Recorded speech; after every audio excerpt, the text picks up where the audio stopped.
అందరికీ welcome back అండి. So గత లాస్ట్ వీడియోలో వచ్చేసి మనం 2023 GDS to MTS exam only మన డిపార్ట్మెంట్లో సంబంధించినటువంటి క్వశ్చన్స్ డిస్కస్ చేయడం జరిగింది. సో ఈ వీడియోలో వచ్చేసి 2022 MTS ఎగ్జామ్కి సంబంధించినటువంటి మన డిపార్ట్మెంట్ క్వశ్చన్స్ 30 క్వశ్చన్స్ ఏవైతే ఉన్నాయో వాటి గురించి డిస్కస్ చేద్దాం ఫ్రెండ్స్. మనం ఎక్కువ ఎక్స్ప్లెనేషన్ ఎక్కువ లేకుండా ఎక్స్ప్లెనేషన్ ఎక్కువ ఇచ్చుకుంటూ పోతే ప్రతి ఆన్సర్కి కూడా లెంత్ అనేది వీడియో లెంత్ అనేది ఎక్కువ అయిపోతుంది. సో దాని ద్వారా మీరు కూడా కొంచెం ఇబ్బంది పడాల్సిన పరిస్థితి వస్తుంది. నేనైతే జస్ట్ ఆన్సర్లు అయితే కొంచెం లైట్గా ఆన్సర్లో జస్ట్ చెప్పేసుకుంటూ వెళ్ళిపోతుంటాను. ఇంకా ఎందుకంటే మనకు 2023 క్వశ్చన్ పేపర్ అయిపోయింది, ఇప్పుడు 2022 జరుగుతుంది. సో మళ్ళీ ఈ వీడియో తర్వాత 2021, 2020 సో ఆ క్వశ్చన్ పేపర్స్ కూడా డిస్కస్ చేద్దాం. సో టోటల్ 4 క్వశ్చన్ పేపర్స్ మనం డిస్కస్ చేసినట్టు అవుతుంది. ఓకేనా? సో ఫస్ట్ వెళ్ళిపోదాం. ఇక్కడ వచ్చేసి ఫస్ట్ చూడండి ఫ్రెండ్స్. సో ఫస్ట్ క్వశ్చన్ వచ్చేసి సో మన Telugu English 2 languages question paper అనేది మీకు ఎలా ఉంటుంది. సో ఇంగ్లీష్ అండ్ తెలుగులో ఉంటుంది కాబట్టి మనం వచ్చేసి ఇక్కడ ఫస్ట్ వచ్చేసి ఇంగ్లీష్ ప్రిఫర్ చేద్దాం ఫ్రెండ్స్. ఓకేనా? సో ఫస్ట్ క్వశ్చన్ చూడండి. Which of the following is correct అన్నారు. సో ఏ సెంటెన్స్ అనేది కరెక్ట్ కింద ఇచ్చిన సెంటెన్స్ లో A for providing postal services the whole country has been divided into 23 postal circles. So మన పోస్టల్ సర్కిల్ హోల్ కంట్రీ వచ్చేసి 23 postal circle గా విభజించబడింది అంటున్నారు. ఓకేనా? తర్వాత వచ్చేసి బి వచ్చేసి postal service board is the apex management body of the department of post. C వచ్చేసి both A and B. D none of the above. So ఇక్కడ వచ్చేసి కరెక్ట్ అన్నాడు. మీరు క్వశ్చన్ చదివేటప్పుడు బాగా క్లియర్ గా చదవాలి. ఎందుకంటే ఈ మధ్య కాలంలో ఎక్కువ question incorrect or correct, false or true అంటారు. సో మన ఫస్ట్ క్వశ్చన్ అది కరెక్ట్ గా చదవాలి. ఇన్కరెక్ట్ గురించి అడిగారా లేక కరెక్ట్ గురించి అడిగారా అనేది 1-2 సార్లు చెక్ చేసుకోండి. ఓకేనా? సో ఇక్కడ వచ్చేసి కరెక్ట్ గురించి అడిగారు. సో ఫస్ట్ ఏ చూడండి. సో మన హోల్ కంట్రీ 23 పోస్టల్ సర్కిల్స్ ఉన్నాయి, అది కరెక్ట్. బి వచ్చేసి postal services board apex management body of the department of post. So మన డిపార్ట్మెంట్ లో హైయెస్ట్ బోర్డు ఏదంటే కనుక పైన ఉన్నటువంటి అపెక్స్ మేనేజ్మెంట్ బాడీ ఏదంటే పోస్టల్ సర్వీసెస్ బోర్డే. సో 2 సెంటెన్స్లు కరెక్ట్. సో ఆన్సర్ వచ్చేసి సి. ఏది both A and B. So 2 కరెక్టే. ఓకేనా? సో ఆన్సర్ వచ్చేసి సి. ఓకేనా? Answer C. ఓకేనా? తర్వాత వచ్చేసి second question. So B which of the following pair is incorrect in relation to head quarters of postal circle. So ఇది వచ్చేసి ఇన్కరెక్ట్ గురించి అడిగాడు, అంటే ఏది రాంగ్ అని అడుగుతున్నారు. ఓకేనా? చూడండి. ఏ వచ్చేసి ఛత్తీస్గఢ్ రాయ్పూర్, అంటే ఛత్తీస్గఢ్ యొక్క హెడ్ క్వార్టర్స్ ఏది రాయ్పూరా అంటున్నాడు. మళ్ళీ బి వచ్చేసి ఢిల్లీ న్యూఢిల్లీ. సి ఒడిశా కటక్. డి హర్యానా అంబాలా. వీటిలో చూడండి. ఏ వచ్చేసి ఛత్తీస్గఢ్కి వచ్చే హెడ్ క్వార్టర్స్ రాయ్పూరే, ఢిల్లీకి వచ్చేసి హెడ్ క్వార్టర్స్ న్యూఢిల్లీనే, తర్వాత డి హర్యానాకి వచ్చేసి అంబాలానే హెడ్ క్వార్టర్స్. బట్ ఒడిశాకు వచ్చేసి యాక్చువల్ గా Bhubaneswar is the headquarters. But ఇక్కడ ఏమి ఇచ్చారు, ఒడిశాకు కటక్ అని ఇచ్చారు, అంటే ఇది రాంగ్ అనమాట. సో ఆన్సర్ వచ్చేసి సి. సో అది రాంగ్ అనమాట. ఒడిశాకు భువనేశ్వర్ ఉండాలి యాక్చువల్గా. ఓకేనా? సో తర్వాత వచ్చేసి థర్డ్ క్వశ్చన్ వచ్చేసి చూడండి. So far as the public is concerned, there is no difference in the character of services rendered by A. SO and HO, B. SO and BO, C. BO and HO, D. BO, SO and HO. So ఇక్కడ ఇచ్చినటువంటి ఆఫీసులకు సంబంధించిన విషయంలో services ఏ post office అందించిన services same ఒకటే విధంగా ఉంటాయి, ఒకేలా ఉంటాయి, అంటే పెద్ద సర్వీస్లో తేడా ఉండదు అంటారు. సో SO, HOలో ఎప్పుడైనా కానీ ఒకే విధంగా ఉంటాయి, జస్ట్ కొన్ని డిఫరెన్సెస్ తప్ప. SO, BOలో అన్ని చేయరు, SOలో ఆల్మోస్ట్ అన్ని చేస్తారు. BO అండ్ HO, BOలో కొన్నే చేసేది, HOలో అన్ని ట్రాన్సాక్షన్ చేస్తారు. సో మనకు వచ్చేసి ఆన్సర్ వచ్చేసి SO and HO. A is the answer అనేది గుర్తుపెట్టుకోండి. ఓకే? నెక్స్ట్ ఫోర్త్ క్వశ్చన్ వచ్చేసి which of the following will not be booked to the address of army post offices. A value payable articles, B money orders, C both A and B, D none of the above. So value payables and money orders అనేవి army postal offices కి book చేయబడు, ఇప్పుడైతే book చేయబడుతున్నాయి కానీ but PO guide లో update కాలేదు కాబట్టి దాని ప్రకారమే మనం ఆన్సర్ సెలెక్ట్ చేయాలి. సో ఆన్సర్ వచ్చేసి both A and B. C is the answer. ఓకేనా? So next question is fifth question. According to the timings given in class 5 of the post office guide part 1, the working hours of night post office are generally fixed by A post master, B head of the circle, C head of the division, D none of the above. So నిన్న క్లాస్లో కూడా నిన్న exam పేపర్లో కూడా మనం discuss చేయడం జరిగింది. Night post ఆఫీసులకు వర్కింగ్ అవర్స్ ఎవరు ఫిక్స్ చేస్తారంటే కన్నా head of the circle. Answer is B.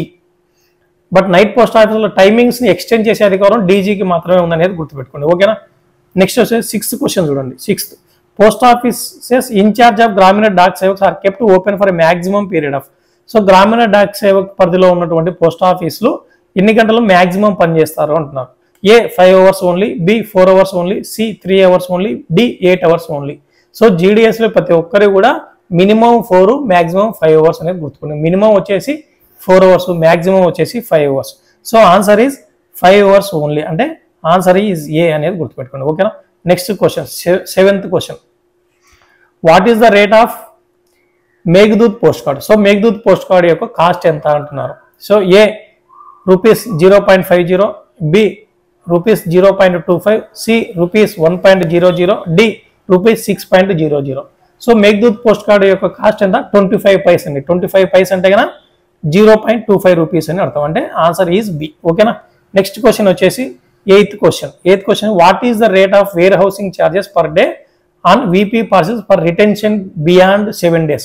So ఎప్పుడైనా రిటెన్షన్ అంటే ఏంటి, రిటెన్షన్ బియాండ్ 7 days, 7 days తర్వాత మన దగ్గర ఆర్టికల్స్ ఉంచుకున్నట్టే warehouse charges per day ఇంత అని కలెక్ట్ చేయాలి. అది ఎంత అనేది చెప్తున్నారు. A 2 rupees, B 3 rupees, C 5 rupees, D free అంటున్నారు.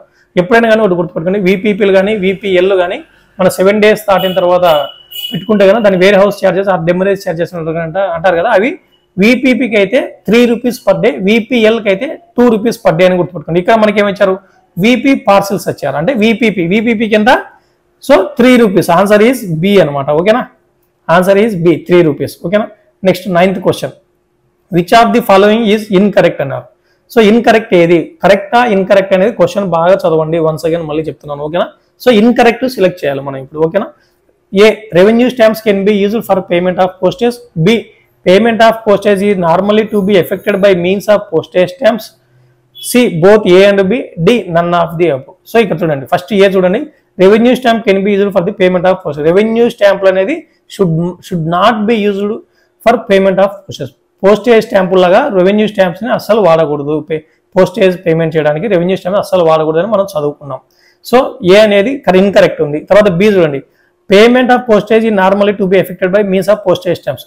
సో పోస్టేజ్ చెల్లింపు అనేది మామూలుగా పోస్టేజ్ స్టాంప్స్ ద్వారానే జరగాలి. సో బి కరెక్ట్, ఏ అనేది ఇన్కరెక్ట్. సో ఆన్సర్ ఈజ్ ఏ. ఓకేనా, ఆన్సర్ ఈజ్ ఏ సెలెక్ట్ చేయాలి. ఓకేనా. సో ఏ అనేది ఇన్కరెక్ట్ అనమాట, అది ఇన్కరెక్ట్ అనేది సెలెక్ట్ చేసాం కాబట్టి ఏ ఆన్సర్ అయింది. ఓకేనా. నెక్స్ట్ 10th క్వశ్చన్ చూడండి, which of the following is incorrect. ఇది కూడా ఇన్కరెక్టే సెలెక్ట్ చేయమంటున్నారు. ఏ చూడండి, unpaid articles are not afforded any greater security in transmission over other unregistered mail. So unregistered ఏవైతే చెల్లించారో ఆర్టికల్ చెల్లించినవి అన్పేడ్ ఆర్టికల్స్. అన్పేడ్ అంటే ఆర్టికల్ స్టాంప్స్ కానీ ఇట్లాంటి పోస్టేజ్ చెల్లించారు కదా ముందుగా, so unpaid or insufficient paid అంటారు. అటువంటి ఆర్టికల్స్ పేమెంట్ చేసిన వాటితో పోల్చుకుంటే కన్నా పెద్దగా సెక్యూరిటీ ఉండదు అనేది ఫస్ట్ పాయింట్. ఓకేనా. B unpaid articles are liable to detention for the purpose of taxing the postage due on them. So unpaid articles అనేవి వాటి మీద ట్యాక్స్ వేయడానికి వాటిని డిటెన్షన్ చేస్తారు, అంటే అలాగే నిర్బంధానికి గురవుతాయి అనేది ఇంకో బి. సి వచ్చేసి both and B, D none of the above. ఇక్కడ వచ్చేసి చూడండి, ఏ అనేది కరెక్టే, బి అనేది కూడా కరెక్టే. సో ఇక్కడ ఏం సెలెక్ట్ చేయాలి, ఇన్కరెక్ట్ సెలెక్ట్ చేయమన్నాడు. సో 2 కరెక్ట్ కాబట్టి డి ఆన్సర్ ఏం సెలెక్ట్ చేయాలి, D none of the above. అంటే పైవి 2 ఇన్కరెక్ట్ కాదు కరెక్ట్ అని దాని అర్థం అనమాట. ఇన్కరెక్ట్ అన్నాడు, ఇన్కరెక్టివ్ లేవు కదా, ఇన్కరెక్టివ్ ఏం లేవు, ఏ కరెక్టే బి కరెక్టే. సో ఇన్కరెక్టివ్ ఏం లేవు కాబట్టి D none of the above అనేది సెలెక్ట్ చేయాలి. ఓకేనా. నెక్స్ట్ వచ్చేసి చూడండి, అన్ని కరెక్ట్ ఇన్కరెక్ట్ గురించి ఇచ్చాడు ఈ ఎగ్జామ్ పేపర్లో, చాలా కన్ఫ్యూజ్ అవుతుంది, చాలా జాగ్రత్తగా డీల్ చేయాలి ఇలాంటివి. ఓకేనా. సో నెక్స్ట్ 11th క్వశ్చన్ వచ్చేసి 11th క్వశ్చన్ చూడండి, which of the following is incorrect select చేయాలి. ఓకేనా.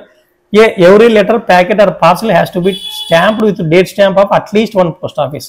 అంటే లెటర్లు కానీ ప్యాకెట్ కానీ పార్సల్ పంపించినప్పుడు ఒక పోస్ట్ ఆఫీస్ ముద్రనే ఉండాలి అంటున్నారు మినిమం. ఓకేనా.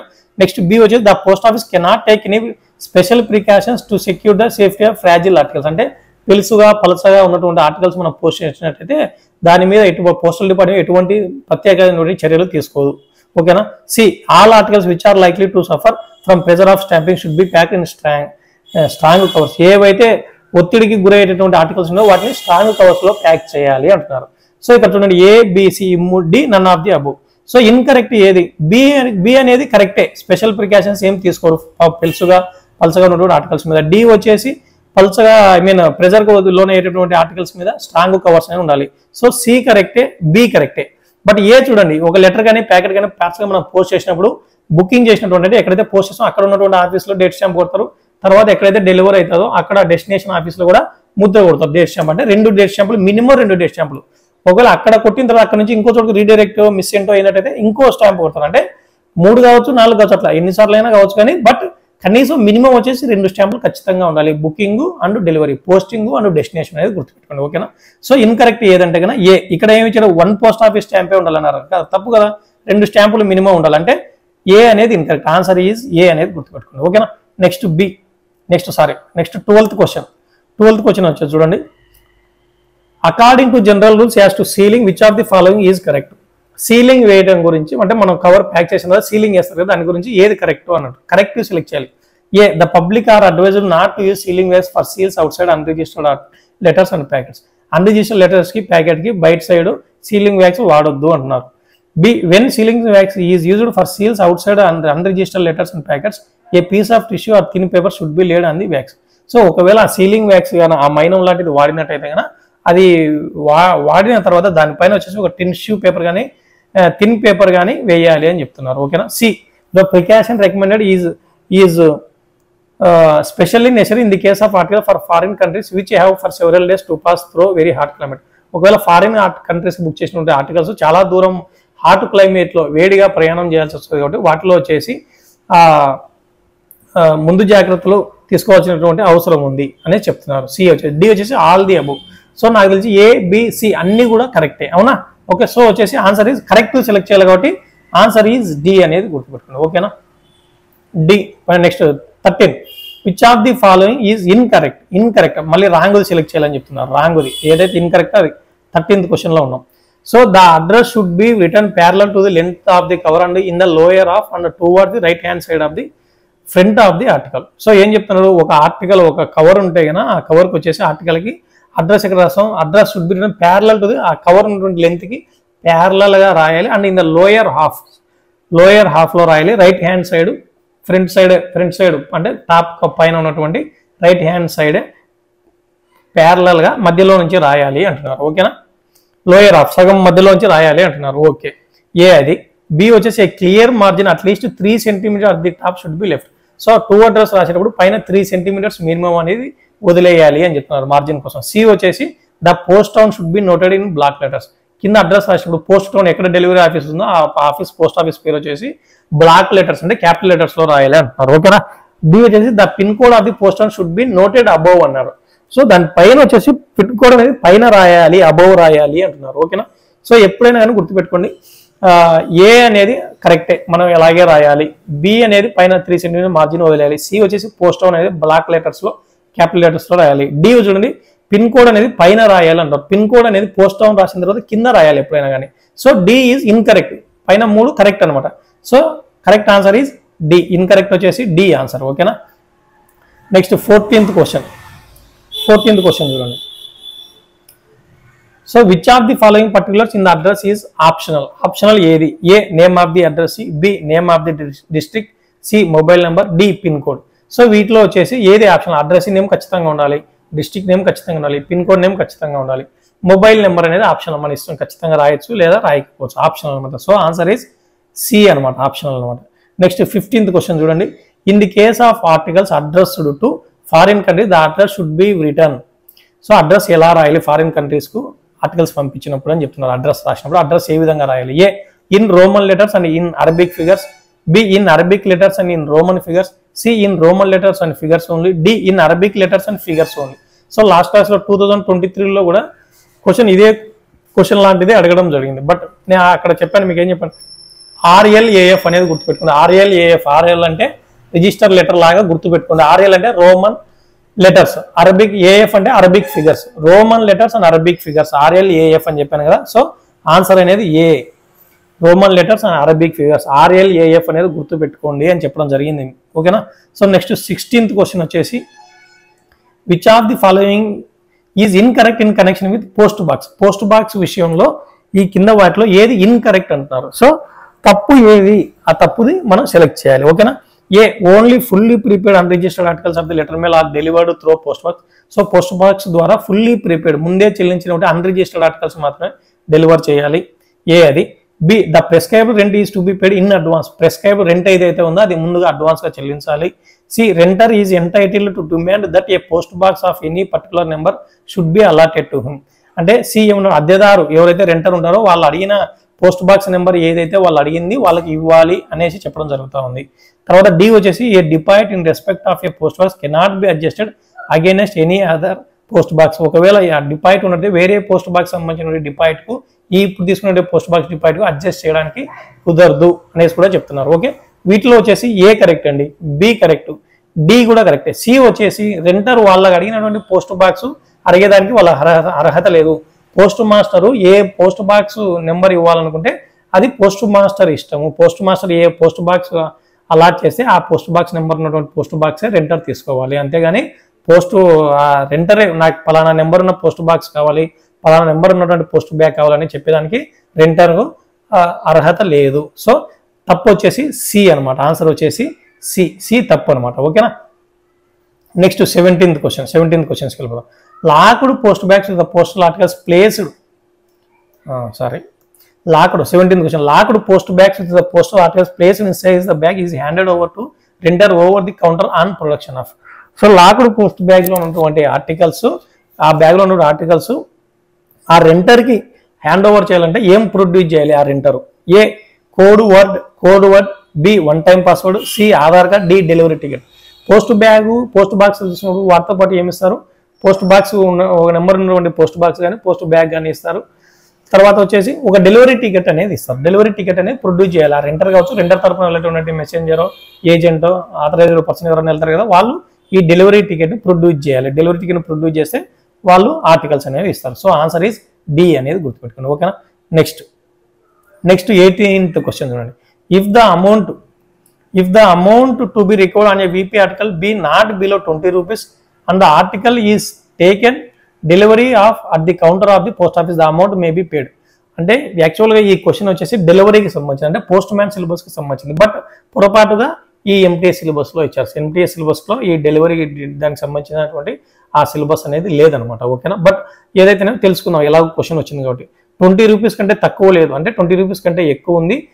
కౌంటర్ దగ్గర పోస్ట్ ఆఫీస్లో డెలివరీ అవుతుంది ఒక వీపీ ఆర్టికల్ అనేది. ఆ అమౌంట్ ఎట్లా పే చేయొచ్చు అని అడుగుతున్నారు. A cash, B by cheque, C either in cash or by cheque, D Dak pay.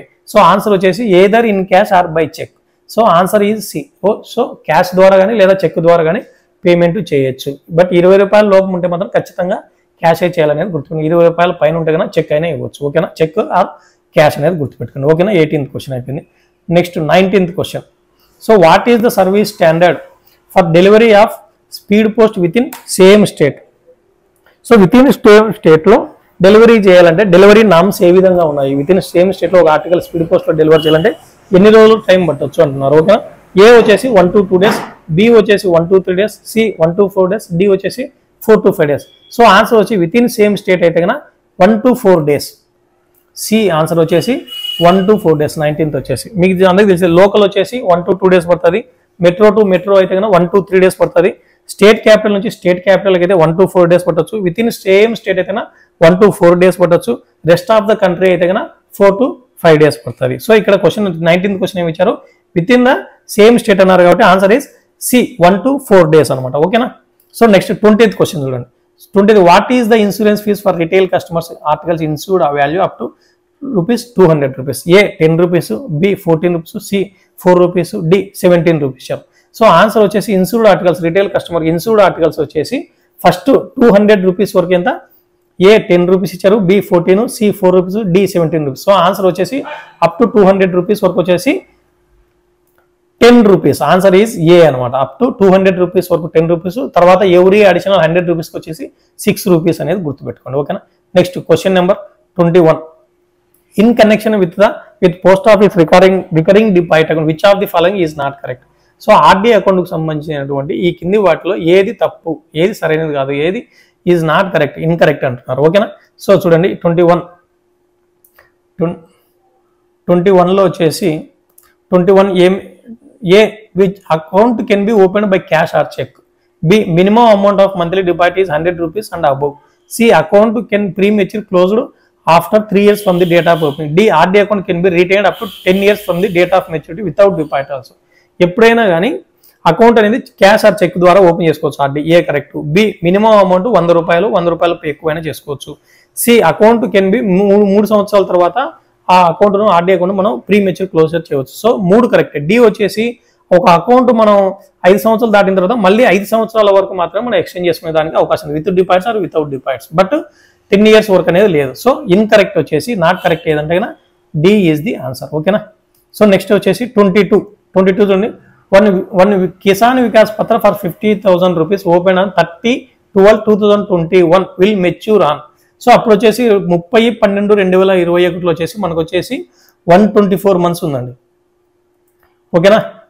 30/12/2021 మనకి ఎన్ని నెలలు ఉందంటే 124 months ఉంది. 124 months అంటే సో సంవత్సరానికి 12 నెలలు వేసుకుంటే 10 సంవత్సరాలకు 120 నెలలు అవుతుంది. సో 10 సంవత్సరాలకు 120 నెలలు కలుపుకుంటే అక్కడ నుంచి 10 సంవత్సరాల తర్వాత 4 నెలలు యాడ్ చేసుకోవాలి. ఏ ఆన్సర్ ఏ ఇచ్చారు options: A 30/12/2031, B 30/4/2032, C 30/4/2030, D 30/6/2031. So 30/12/2021 open చేసి అక్కడ నుంచి 10 years ఎప్పుడవుతుంది?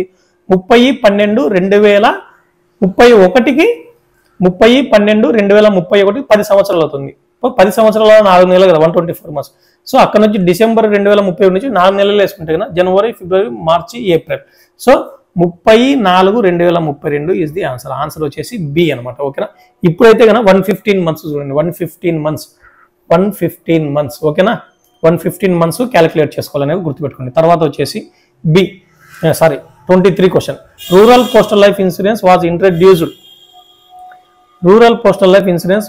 Introduced in dash for rural people of India. So అంటే ఎప్పుడు రూరల్ పోస్టల్ మీద ఎప్పుడు ప్రవేశపెట్టడం జరిగింది? ఏ 24/3/1991, ఓకేనా, 24/3/1991, B 24/3/1993, C 24/3/1995, D 1/2/1824. So answer వచ్చేసి ఆర్పిఎల్ ఎప్పుడు ప్రవేశపెట్టి 24/3/1995. ఆన్సర్ వచ్చేసి సి అనమాట. ఓకేనా. Next 24th question. 24th చూడండి. Definitions are provided in which chapter of postal manual volume 5. So postal manual volume 5లో ఫస్ట్ డెఫినేషన్స్ ఏ చాప్టర్ ఉన్నాయి? ఫస్ట్ ఆ వాల్యూమ్లో 5లో వచ్చేసి ఫస్ట్ డెఫినేషన్సే ఉన్నాయండి. ఓకేనా. ఏ వచ్చేసి chapter 1, B chapter 2, C chapter 3, D chapter 4 అన్నారు. మనకు ఆన్సర్ వచ్చేసి ఏ చాప్టర్ 1లో డెఫినేషన్స్ గురించి ఇవ్వడం జరిగింది పోస్టల్ మాన్యువల్ వాల్యూమ్ 5లో. ఓకేనా. సో నెక్స్ట్ వచ్చేసి క్వశ్చన్ నెంబర్ 25లో వచ్చేసి చూడండి. Rule 4 of postal manual volume 5 provides definition of A post master general, B railway mail service, C superintendent, D head office. చూడండి, ఫస్ట్ రూల్ వచ్చేసి పోస్ట్ మాస్టర్ జనరల్ డెఫినేషన్స్ లో. ఓకేనా. Second వచ్చేసి railway mail service, 3 deleted, 4 వచ్చేసి superintendent, 5 వచ్చేసి head office. So ఇక్కడ answer ఏదైతుంది? Superintendent. C is the answer. ఓకేనా. రూల్ 4 వచ్చేసి. సో నెక్స్ట్ 26th క్వశ్చన్ చూడండి. 26 any post office which is situated on a line of throw mail communication and receives and sorts bags intended for officer in advance without opening them is called. So mail communication ద్వారా ఒక లైన్లో ఉన్నటువంటి post office కార్యాలయాల కోసం బ్యాగులు తెరవకుండా ముందుగానే స్వీకరించి వాటిని రిసీవ్ అండ్ సార్ట్స్ బ్యాగ్ని సార్టింగ్ చేసి క్రమబద్ధీకరించినటువంటి ఆఫీస్ని ఏమని పిలుస్తారు? A transit office, B transit mail office, C sorting office, D none of the above. So అటువంటి ఆఫీస్ని ఏమంటారంటే ఏ ట్రాన్సిట్ ఆఫీస్. ఆన్సర్ ఏంటి? A transit office. So transit office యొక్క యూజ్ ఏముంది? ట్రాన్సిట్ ఆఫీస్ యొక్క యూజ్ వచ్చేసి జనరల్గా ఏముంది? మనకు వచ్చేసి నెంబర్ ఆఫ్ బ్యాగ్స్ని రెడ్యూస్ చేస్తుంది అనేది గుర్తుపెట్టుకోండి. నెంబర్ ఆఫ్ బ్యాగ్స్ని రెడ్యూస్ చేస్తుంది. ఏది? ట్రాన్సిట్. నెంబర్ ఆఫ్ లూజ్ బ్యాగ్స్ని రెడ్యూస్ చేస్తుంది ట్రాన్సిట్ ఆఫీస్ అనేది. సో ట్రాన్సిట్ ఆఫీస్ యొక్క రూల్ నెంబర్ ఎంత గుర్తుందో మీకు? పోస్ట్ మాన్యువల్ 5లో 9A అనేది రూల్ అనమాట. ట్రాన్సిట్ ఆఫీస్ సంబంధించినటువంటి రూల్ డెఫినేషన్స్ లో. ఓకేనా. 9A is transit office, 9B వచ్చేసి ట్రాన్సిట్ మెయిల్ ఆఫీస్ అనేది గుర్తుపెట్టుకోండి. ఓకేనా. నెక్స్ట్ వచ్చేసి 27 క్వశ్చన్. సో 27 చూడండి. 27 A sub office situated in a town or it suburbs where there is also a head office is termed. A transit office, B town sub office, C sorting office, D sorting sub office. Head ఆఫీస్తో పాటుగా sub ఆఫీస్తో ఒక టౌన్లో ఒక head ఆఫీస్తో పాటుగా ఇంకో sub office ఉంటే కనుక ఆ సబ్ ఆఫీస్ని ఏమంటారు? టౌన్ సబ్ ఆఫీస్ అంటారు. ఏమంటారు? టౌన్ సబ్ ఆఫీస్ అంటారు. ఓకేనా. టిఎస్ఓ అంటారు. ఆన్సర్ ఈజ్ బి, టిఎస్ఓ అంటారు. సో ఈ సబ్ ఆఫీస్ యొక్క రూల్ నెంబర్ ఎంత? 7 అనేది గుర్తుపెట్టుకోండి, మర్చిపోదండి. ఓకేనా. Next question number 28. Question number 28 వచ్చేసి చూడండి. The office established at the head quarters of A postal circle and deals with unclaimed and refused articles and articles without addresses or with undecipherable or incomplete address is defined as A. Town sub office, B. Return letter office, C. Nodal post office, D. Transcription center. So ఒక circle head క్వార్టర్స్లో ఉన్నటువంటి ఒక ఆఫీస్లో ఒక refuge అయినటువంటి ఒక unclaimed అయినటువంటి తర్వాత ఒక అర్థం చేసుకునే చిరునామాలను సంపూర్ణ చిరునామాలను ఇటువంటి ఆర్టికల్స్ అన్నీ కూడా అక్కడ డీల్ చేస్తారు. అది ఎటువంటి ఆఫీస్ ఏదంటే కనుక మీకు అందరికీ తెలుసు, B return letter office. Answer వచ్చేసి బి రిటర్న్ లెటర్ ఆఫీస్ అనేది రిటర్న్ లెటర్ ఆఫీస్లో ఇటువంటి ఆర్టికల్స్ అన్నిటి గురించి కూడా డీల్ చేస్తారు. సో రూల్ నెంబర్ అనేది వచ్చేసి రిటర్న్ లెటర్ ఆఫీస్కి వచ్చేసి రూల్ నెంబర్ 12 12 రూల్ నెంబర్ వచ్చేసి ఓకేనా అనేది గుర్తుపెట్టుకోండి, మర్చిపోదండి ఓకేనా. Next 29th question, which of the following pair is incorrectly matched. So ఇన్కరెక్ట్గా మ్యాచ్ అయినటువంటిది ఏది? ఏ సిఆర్సి, సిఆర్సి అంటే కంప్యూటరైజ్డ్ రిజిస్ట్రేషన్ సెంటర్, అవునా, ప్రాసెసింగ్ ఆఫ్ రిజిస్ట్రేషన్ వర్క్ అన్నాడు. బి ఏఎంపిసి, ఏఎంపిసి అంటే automatic mail processing centre, so high speed sorting with machine. C DBO, DBO అంటే district bag office, postal store depot అన్నాడు. D MMC, MMC అంటే mass mailing centre, assistant centre for customers. So వీటిలో వచ్చేసి CRC అనేది correct, registration work జరుగుతుంది, computerised registration work. ఏఎంపిసి అంటే so articles high ట్రాఫిక్లో ఉన్నప్పుడు అక్కడ ఏం చేస్తారు, ఒక సార్టింగ్ మెషిన్తో ఆర్టికల్స్ని సార్ట్ చేస్తారు. సో డి వచ్చేసి ఎంఎంసి మెయిల్ మాస్ సెంటర్ అనేది అక్కడ వచ్చేసి అసిస్టెన్స్ తీసుకుంటారు కస్టమర్స్ కోసము, ఓకేనా. సో ఇక్కడ వచ్చేసి మనకు రాంగ్ ఏదంటే కనుక ఇన్కరెక్ట్లీ మ్యాచ్ ఏదంటే DBO.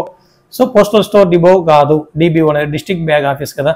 So answer is C అనమాట, సి అనేది ఇన్కరెక్ట్లీ మ్యాచ్, ఓకేనా. సిఆర్సి కంప్యూటర్ రిజిస్ట్రేషన్ సెంటర్ అనేది రూల్ నెంబర్ 10B, ఏఎంపిసికి రూల్ నెంబర్ 10A, తర్వాత ఎంఎంసికి వచ్చేసి రూల్ నెంబర్ 15B, ఓకేనా. తర్వాత డిబిఓకి వచ్చేసి 18A అనేది బ్యాగ్ ఆఫీస్ గురించి డీల్ చేస్తుంది, 18A బ్యాగ్ ఆఫీస్ గురించి 18A డీల్ చేస్తుంది అనేది గుర్తుపెట్టుకోండి, ఓకేనా, బ్యాగ్ ఆఫీస్ గురించి, ఓకేనా.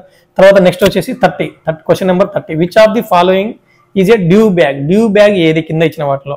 ఏ parcel bag, B camp bag, C packet bag, D mail bag ఇచ్చారు. పార్సిల్ బ్యాగ్ వచ్చేసి పార్సిల్స్ ఉన్నప్పుడు మాత్రమే వెళ్తాయి, అదే డ్యూ బ్యాగ్ ఖచ్చితంగా ప్రతిరోజు వెళ్లాల్సినటువంటి బ్యాగ్ కాదు. B camp bag, camp bag అంటే హయ్యర్ ఆఫీస్కి వచ్చేటువంటి క్యాంప్ బ్యాగ్లు అనేవి ఖచ్చితంగా టూర్లో ఉన్నటువంటి వాళ్ళకి వచ్చేటివి కదా అవి, సో అవి ఖచ్చితంగా రోజు ఉంటుందా ఉండదని చెప్పలేము. సి ప్యాకెట్ బ్యాగ్ అంటే లూజ్ బ్యాగ్లు ఏమైనా ఖాళీ ఎంటీ బ్యాగ్స్ ఉంటాయి, ఆ బ్యాగ్స్ని పంపించినప్పుడు మనం ప్యాకెట్ బ్యాగ్లో పంపిస్తాం. డి వచ్చేసి mail bag. So mail bag అనేది ఖచ్చితంగా ప్రతిరోజు ఖచ్చితంగా ఉండాలి, అది ప్రతిరోజు వెళ్ళవలసినటువంటి బ్యాగ్ డ్యూ బ్యాగ్ అనేది, మెయిల్ బ్యాగ్ అనేది. సో ఇక్కడ డ్యూ బ్యాగ్ ఏదంటే కనుక answer is D mail bag, ఓకేనా. సో ఇదండి 2022 క్వశ్చన్ పేపర్ గురించి, ఓకేనా. థ్యాంక్ యూ అండి.